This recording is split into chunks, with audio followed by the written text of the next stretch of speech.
Hey, what's up? I'm Em Rose and I do a lot of stuff. On this channel, I talk about creative life and creative health, and today I'm going over my 2021 goals, which I apparently made. I have very little memory of setting up this document, but I do have this inkling of wanting to do a video like this, looking back on the year and this goal setting method that I used.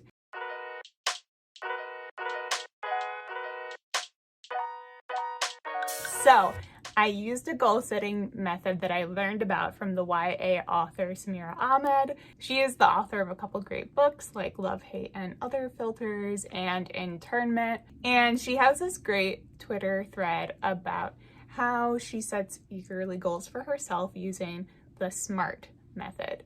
2021 was a big year for me. It was a big year of a lot of different changes. I pivoted from my full-time office job to self-employment to freelancing through my own company and working entirely from home.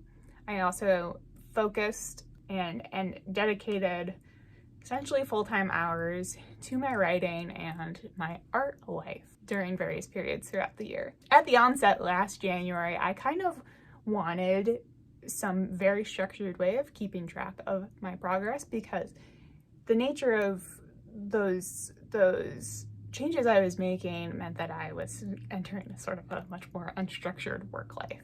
Basically, I wasn't going to have a boss, I was going to be my own boss and essentially be giving myself my own reviews. I think that's why this SMART method really spoke to me. So what is the SMART method? So SMART is an acronym. It stands for specific, measurable, assignable, realistic, and finally, time-related.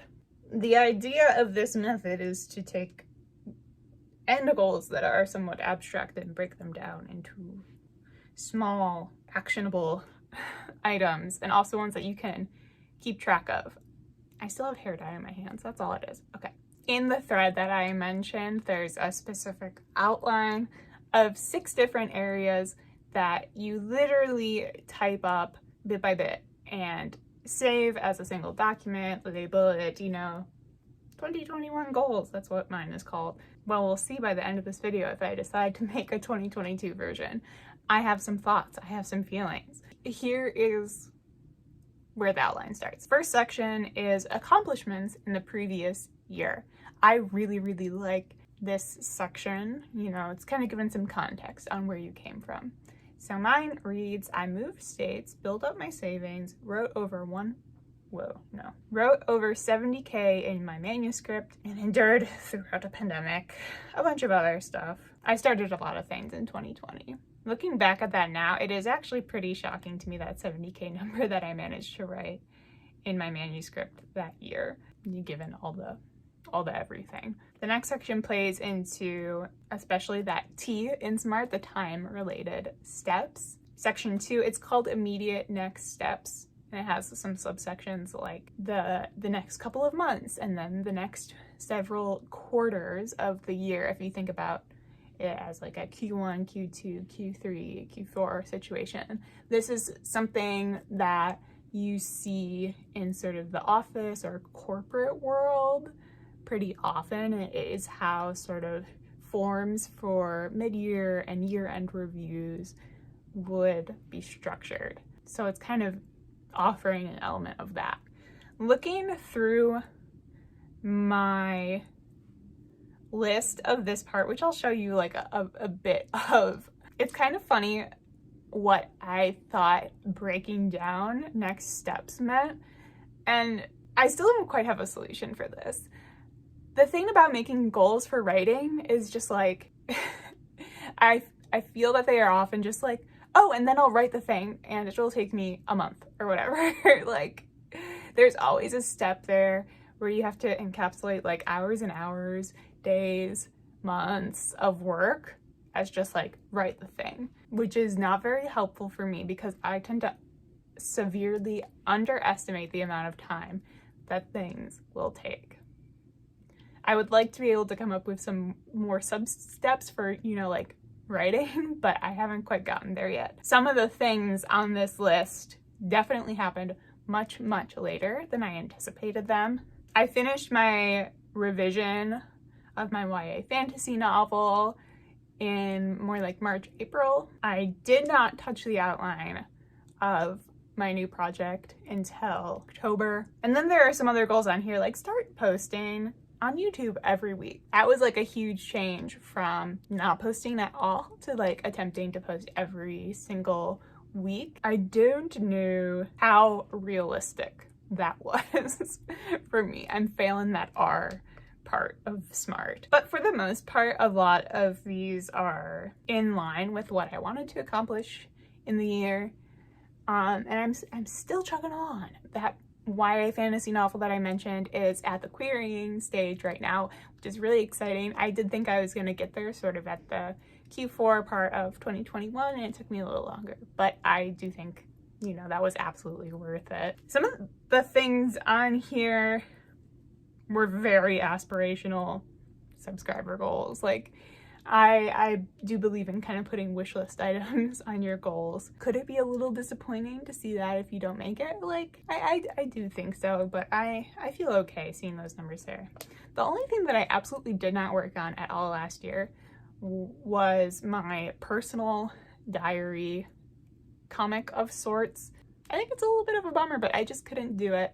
I was not in the right headspace. I had so much going on in my personal life that I was processing, and I was not yet ready to make into art. Section 3 is career next steps, or like a 5-year plan. Virtually all of this is still, you know, aspirational for me and still what I am thinking about. I haven't changed my big aspirations largely, but I don't know if I've moved much closer to them other than, you know, I finished a whole book, which is a big deal. I'm not trying to undersell myself for like finishing that book, but you know, it's kind of like what I was saying earlier. It's like hard to describe. You just like have to write the thing eventually. The last 3 sections here are ones I really enjoy.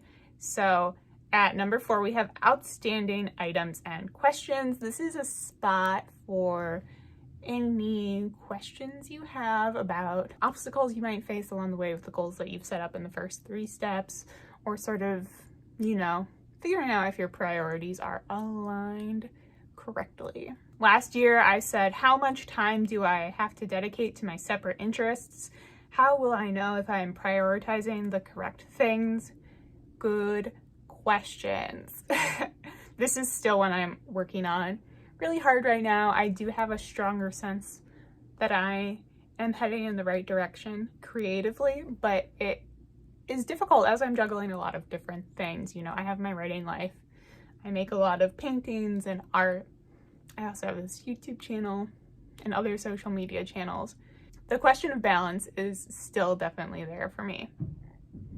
I also have, what month should I go back to making money? Again, I took off a lot of time at the beginning of the year to sort of have a writing hiatus. That is something I did end up figuring out. I do have freelance clients now, so I'm proud of myself for figuring that out. How will I know if I'm doing too much or not enough? Still a question that does come up for me. However, I have made a lot of strides toward like understanding where my mind is at, where my body is at in terms of like my limits and how much I'm capable of at a given moment, particularly in the sense that I know how to rest now. So I think that is a really big deal. Then we have sort of 2 sections that go together.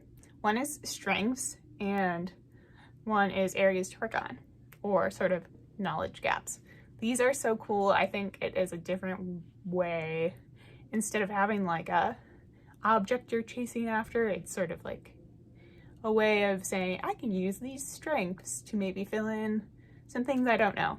I think that's fun. It's pretty funny looking at my strengths from last year because the things I valued in myself were very oriented toward my office job, I have multitasking and meeting deadlines on here, which are two things I feel very differently about this year now that I'm trying to be gentler on my body in my whole work process. I also have big picture creativity or vision, world building and setting, social media scheduling, LOL. I still do know a lot about social media. And then finally finishing what I started. In some ways, 2021 was a year of finishing for me. Then areas to work on. Some of these are writing, very writing specific. I say plot generally, character voice and consistency, and outlining. Character voice was the number one thing that I worked on during my revisions last year, and I really do think that I know so much more now about building that, and I just have more confidence in doing that in the moment as I'm drafting. Plot is still somewhere I feel a certain amount of insecurity, but I do feel like I'm getting the mechanisms down a lot more, and I finally outlined, like properly outlined, using 2 different methods for my new YA fantasy work in progress. So that is a win in my book. I have one that's pretty funny. It's anxiety management and not being afraid of other people online. This YouTube channel is actually my my way of sort of breaking out of my shell and dealing with some of that, and I think it's working. And then I have definitive artistic style. No, I don't have that yet. It's still something I'm working on. And then processing feedback, also an ongoing thing for sure, and something I'm thinking about especially as I'm querying. So overall, what do I think about this method? It's funny. I have mixed feelings, you know? It's funny that I wanted to do this at the beginning of the year in the first place, because it does feel very corporate and very formulaic almost. But I do think it was because I knew that I wanted structure, and I sort of identified those two things as being more structured. And you know, that sort of like drive for sort of year to year constant growth and constant progress and achievement, and you know, evaluating myself as a creator along those terms are all things that have come into question for me this year, and I think for really, really good reasons. So when I first opened this document this morning and I remembered doing this, I was like, oh, there's no way I was gonna like do this again. There's no way that I'm going to enjoy reading this. I was pleasantly surprised, however, because it is really simple and really short.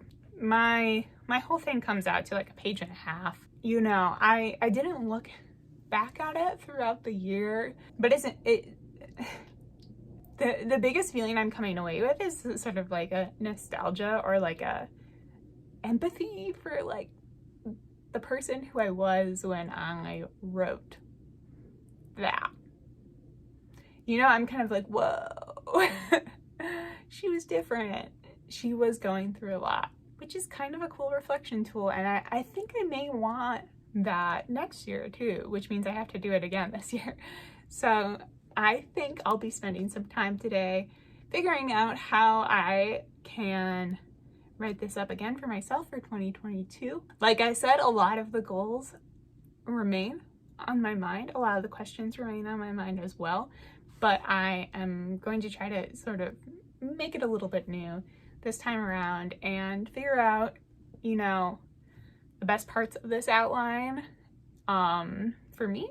Just as a final note, I really expected to open this document and feel a sense of disappointment in the things that I wrote on there that I have not yet accomplished. You know, the getting the agent, the selling the book, you know, the other book that I somehow thought I was going to finish last year.